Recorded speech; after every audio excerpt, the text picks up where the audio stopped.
Hi everyone, my name is Sakshi Mandhyan and I'm your psychologist and happiness coach. Today I am here with Mr. Vipul Jain. He is a VP with Max Life Insurance. He works in insurance sector. He comes with 30 years of work experience, has been a product of IIT Roorkee, and today he is here to share with all you young leaders how to handle effectively larger teams, how to motivate them, and how to keep going with your leadership skills.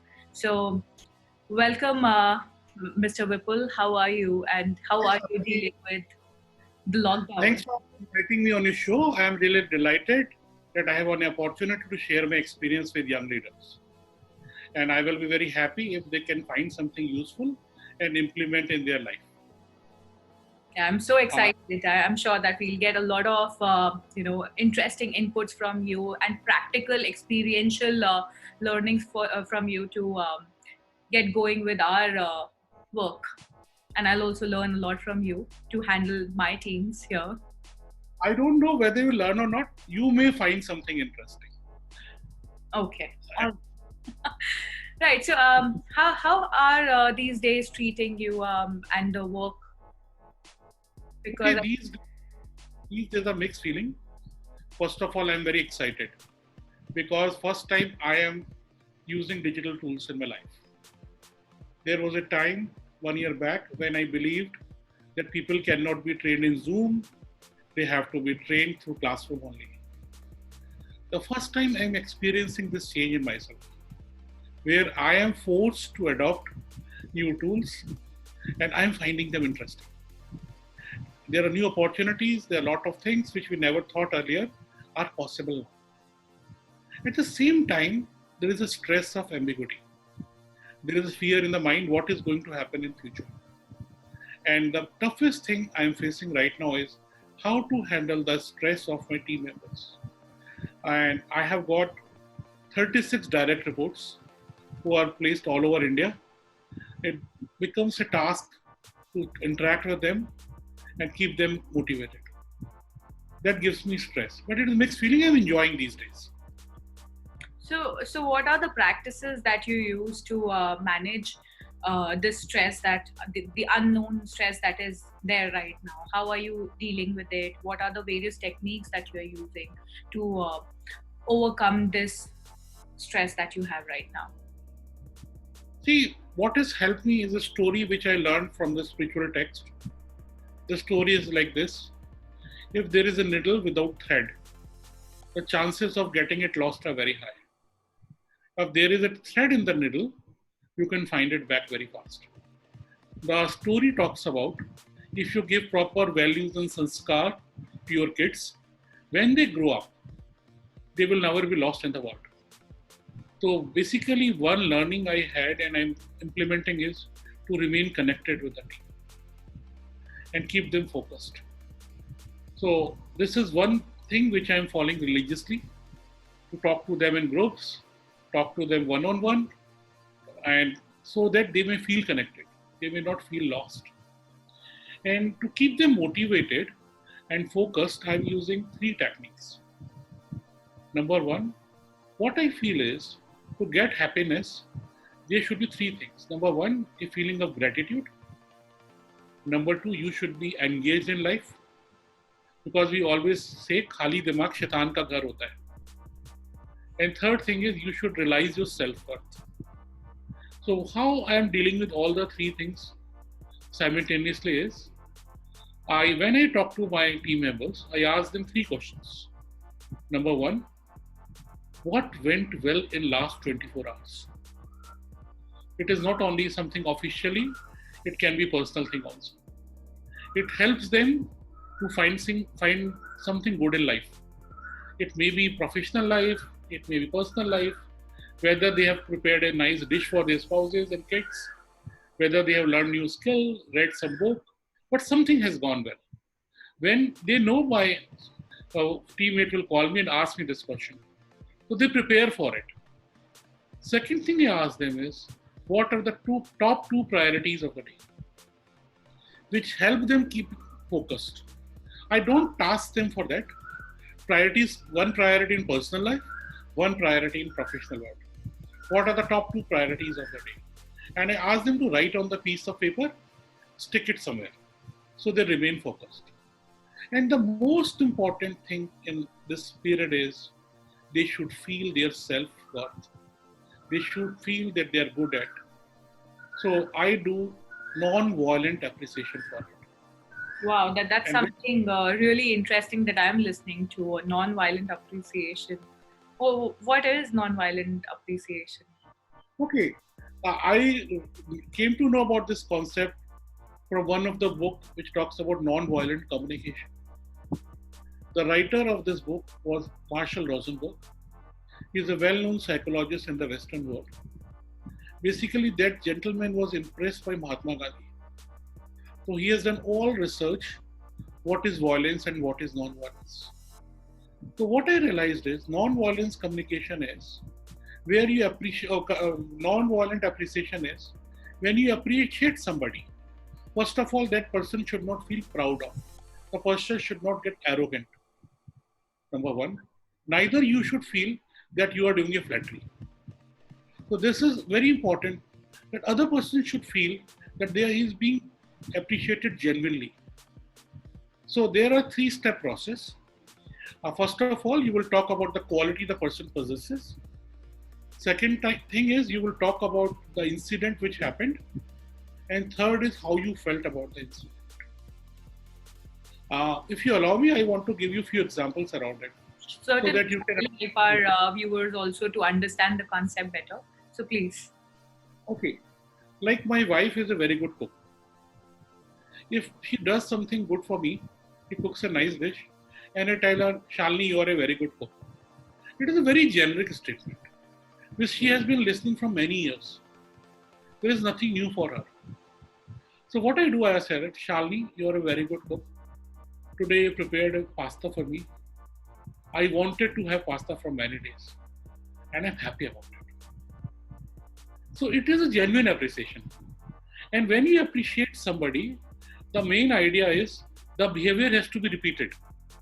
When you appreciated my wife like this, I'm very often getting pasta. So what I realized is, if you want to appreciate somebody, the appreciation has to be genuine, number one, and the behavior has to be repeated. I will give one more example from my team member.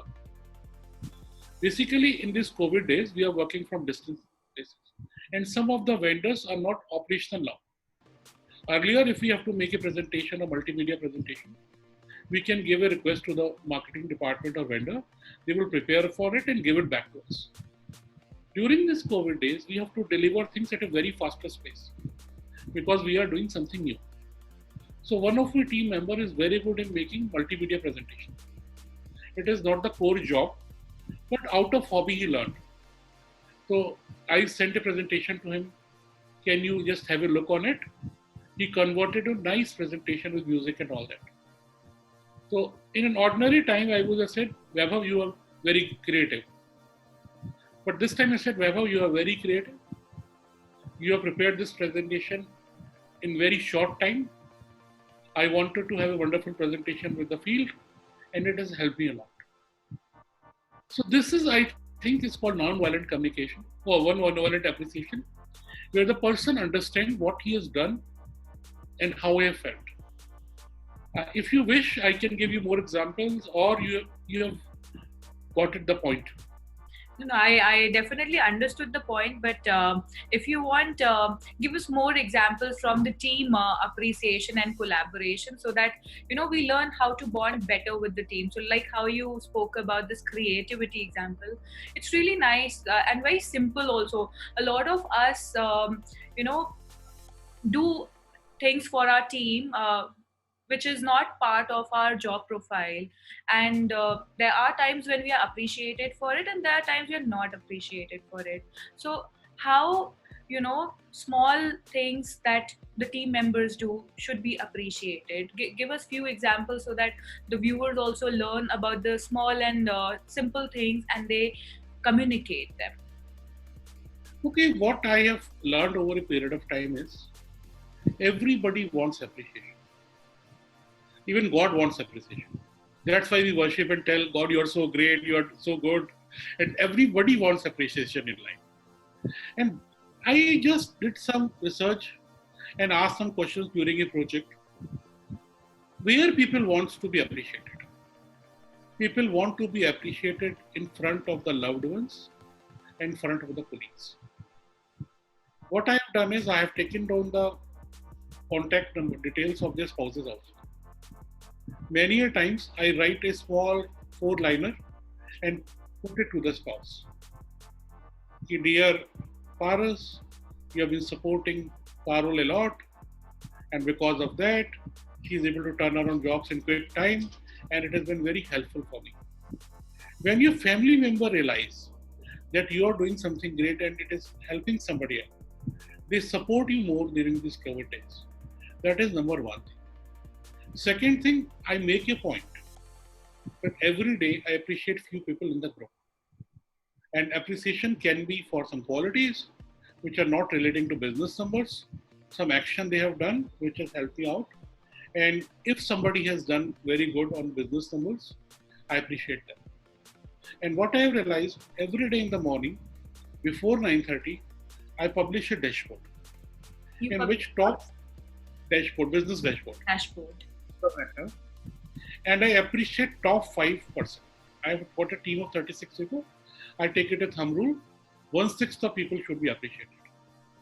And the appreciation is not to give them, say, you are very good.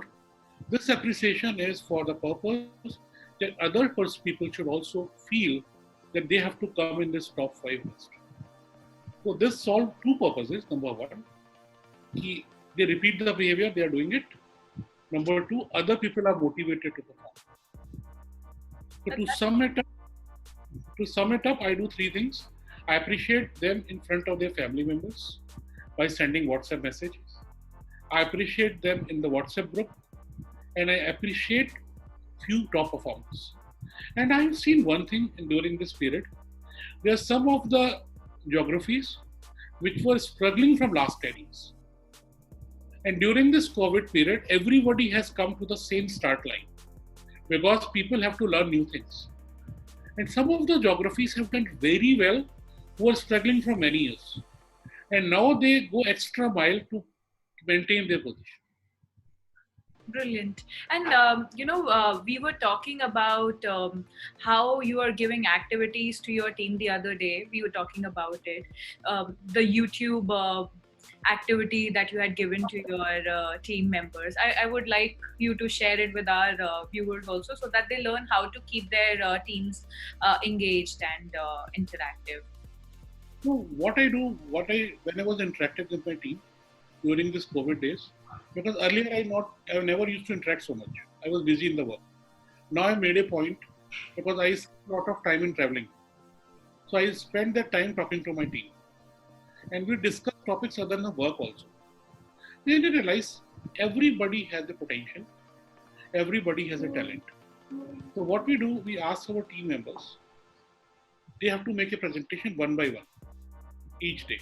So what I do is I ask them, pick up any topic of your choice, which you love most, find a video on the YouTube, circulate in the group, and everybody will watch the video.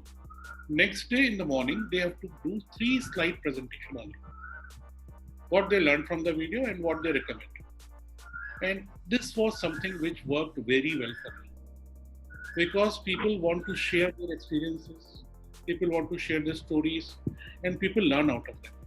And we have seen different phases of our team. Earlier, we used to judge them according to your work and numbers only. Now I'm seeing people are talking about different kind of things. They are talking about power of subconscious mind. They are talking about what gives you happiness. And even now I am learning from my team. Because I have never thought these things, everybody has something which they have found in life. And when they share with us, we find value in it. Beautiful. So that was very, beautifully put. I think our viewers will get two interesting things from our discussion today. One is non-violent appreciation. That was very interesting. And if I may put it, I think you said that the key word is feeling here, right? When you are expressing appreciation, use the feeling appropriately. Express the feeling, how you felt and how you benefited out of um, the skill that the person has. So that was very interesting, and I got curious. I think I'll go and read more about it. So non-violent appreciation, amazing. And the second thing, how you keep your team engaged via giving them uh, a topic that they want to choose and then go research about it on YouTube and then later on share it with the team members. That way, we all learn new perspective and also new topics from each other. So brilliantly put, uh, Vipulji. So yeah, I really enjoyed interacting with you. I hope the viewers also uh, feel the same. Anything else that we missed or you want to share? I just want to share one thing.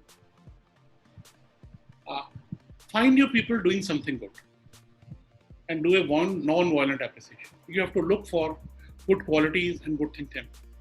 One thing you have to do is find them doing something good, catch them doing something.